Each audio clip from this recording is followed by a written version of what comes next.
Hi, I'm Nikki from Teaching Autism and welcome to the Autism and Special Education Community Podcast. Are you an autism or special education professional? Are you a teacher or therapist looking for support and new ideas? You may even be a parent, family member or carer. This podcast is perfect to help you find out more information, support and get some of your questions answered. Hi and welcome back to the Teaching Autism and Special Education Community Podcast. Today's episode is the second part of my Making Reading Fun series, and today we are talking about my absolute favourite way to make reading fun, and that is through sensory stories. I've actually spoken about sensory stories on the podcast before, and if you follow me on social media, you will have seen me post a few times on there as well. And of course, if you were in our monthly VIP membership, you were already getting sensory story scripts every month to use with your students. And a quick side note, if you do want to check out the VIP membership, head over to the show notes. There's a link in there where you can sign up and get a 3-day free trial, and you get access to all of the amazing resources that my VIP members get every month. If it's not for you, you can cancel it before that trial runs out and you won't be charged anything, so you have nothing to lose at all. Anyway, back to today's topic, and today I am talking all about sensory stories. You'll learn what they are, examples of how to make one, the way that I run sensory story sessions, and all the benefits you can get for your students and staff from sensory story sessions.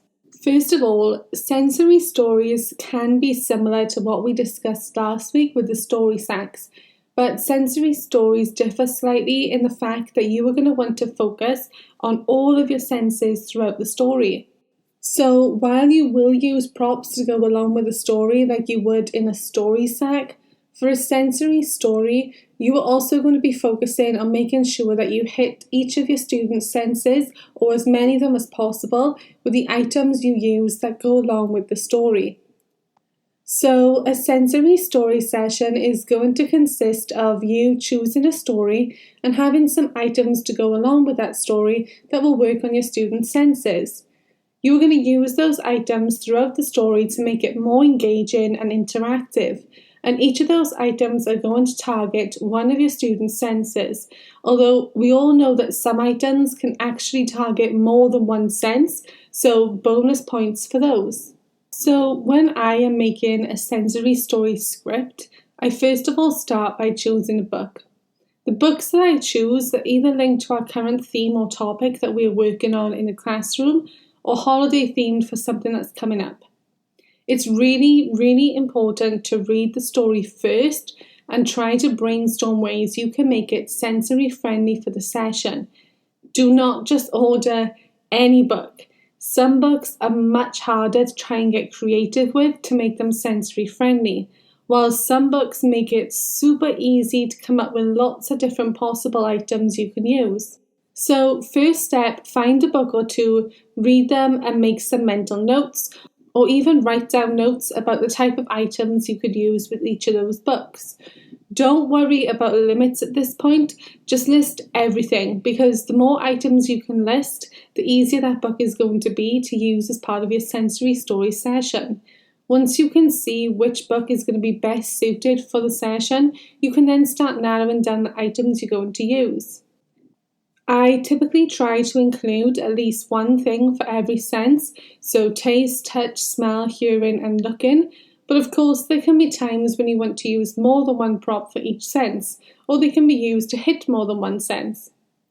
And I'm going to explain how I run the sessions, just to give you an idea of what the sensory story session looks like for me and my students, and I'm also going to do it with an example of a story that I use, so that you can kind of follow along with it too.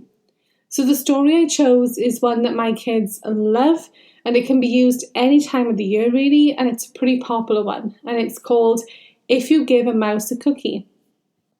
So first of all, I read through the book and I make notes of things that I could use to make it a more hands-on sensory experience during story time. I also make a note of what page those items best suit, and I keep this as a handy guide for when I'm completing the story. I also scan the pages of the story and then place them into a PowerPoint slideshow on the computer. In this slideshow, I then add symbol images onto every page to support students' reading and understanding. This leaves me with free hands for the session. You can either click to turn to the next slide on the PowerPoint yourself, or you can have a member of staff ready with a clicker and you just give them a nod or some sort of code to switch to the next page. Now, with the guide that I briefly talked about, I have a resource list so that I can check off that I have everything I need before starting the session, and I have a walkthrough to refer to as well. This has the page number and what item I'm using. And remember, if you want copies of this, just sign up for my VIP membership. It's a 3-day free trial. Won't cost you anything if you decide to cancel before the 3 days are up. And this walkthrough, along with so many others, are set up ready for you, along with scripts for loads of popular stories. If you have a copy of this book nearby, you can actually grab it right now if you want, because I'm going to be saying what I do on each of the pages, and then you can follow along as well. So we're using the book If You Give a Mouse a Cookie. I decided to use cookies and milk for students to taste on pages 2 and 3. Sometimes we make the cookies ourselves, other times I may purchase them in advance. For touch on page 4, we pass around a cup full of straws, and my students have to choose a straw each. You can also use this as an opportunity for students to describe the straw. Do they have a long straw or a short straw? What colour is it? What material is it? What do you use a straw for? For page 5, this time I want students to choose a napkin. Page 6, I want them to work on site, so we pass around handheld mirrors for students to look at themselves in. Again, you can expand this, you can get students to make different faces, you can get them to discuss what they can see in the mirror. There are lots of great learning opportunities when you use these sensory story sessions. For page 8, I actually gave students the chance to use a broom and sweep up the floor, and my kids loved it. Page 13 is always a big hit when we pass around pillows for students to feel. Again, you can mix this up by having different types of pillows so your students can describe them. Are they hard? Are they soft? Are they big? Are they small?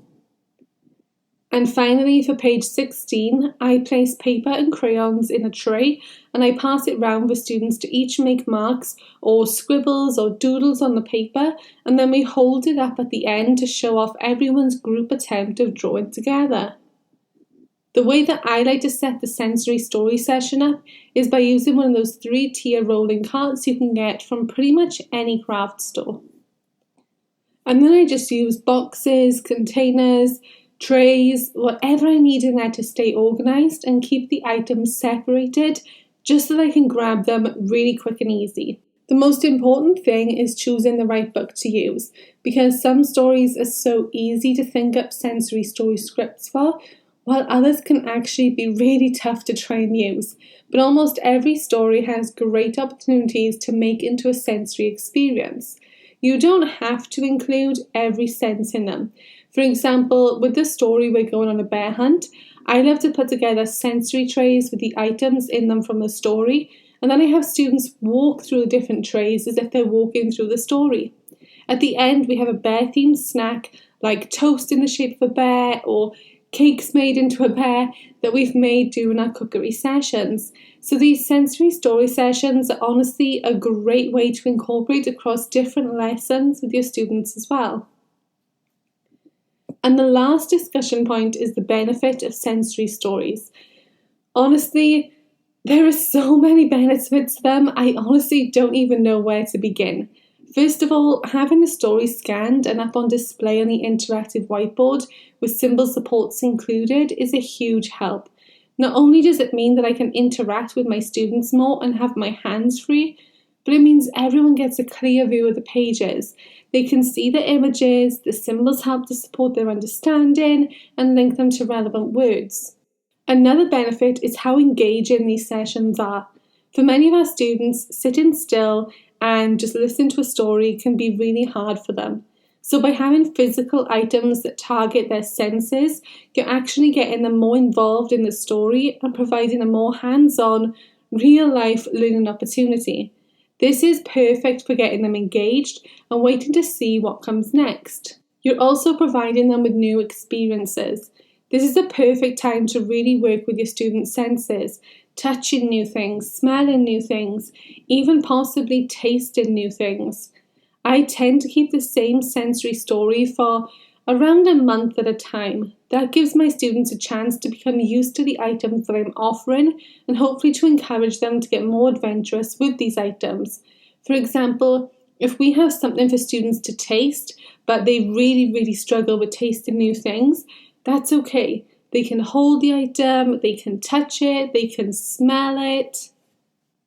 I have even had students who just stick their tongue out and slightly touch the item with their tongue, and that's totally fine. We never force anything. These sessions are generally just to keep students engaged, making them more hands-on, and to provide them with these opportunities. You don't want to pressurize students to try these items you're using because that's going to make the session less enjoyable for them. Another benefit is that this session is a great time filler. The sessions are enjoyable, calming, and perfect for just filling up time. We find the session very helpful to do when there are staff breaks and less staff available in the classroom. Because the students are so engaged in the session, it's easier for us to work with them with less staff. It only needs one member of staff to lead the session, and any other member of staff can support. I have even used these sensory story sessions while being observed by management and fellow co-workers, and they always go down so well. Everyone always loves how engaged the students are, the endless learning opportunities, and of course the chance to develop a love of reading and story time. You can also include your staff here more as well. Maybe you have staff who would like to run these sessions. If you have a member of staff willing to do that and the prep work, it means you can either have the chance to join in more with the session with your students, or you can use this time to get work done. In the show notes, I'm going to link to a previous podcast episode where I discussed about allowing staff members to take on areas of responsibility so you can learn more about it and find out ways that will help you. And trust me, it really will be a huge help. So that is my quick overview of sensory stories as part of this Making Reading Fun podcast series. I hope you found this episode helpful today. Remember to head on over to the show notes. I'm going to share a bunch of helpful links for you. I'll also include a link for a free trial of my VIP membership. You'll get 3 days for free and you'll have access to all of the resources inside the membership, including a huge variety of different sensory story scripts you can use with books that you most probably already have in your classroom library. And although educators everywhere love the VIP membership and all the new resources they get every month, if you decide it's not for you, just cancel before your free trial runs out and you won't pay anything. So I hope you found today's podcast episode all about sensory stories helpful. Remember to check back next week for the next episode in my Making Reading Fun series. Thank you for listening, and I'll speak to you again soon.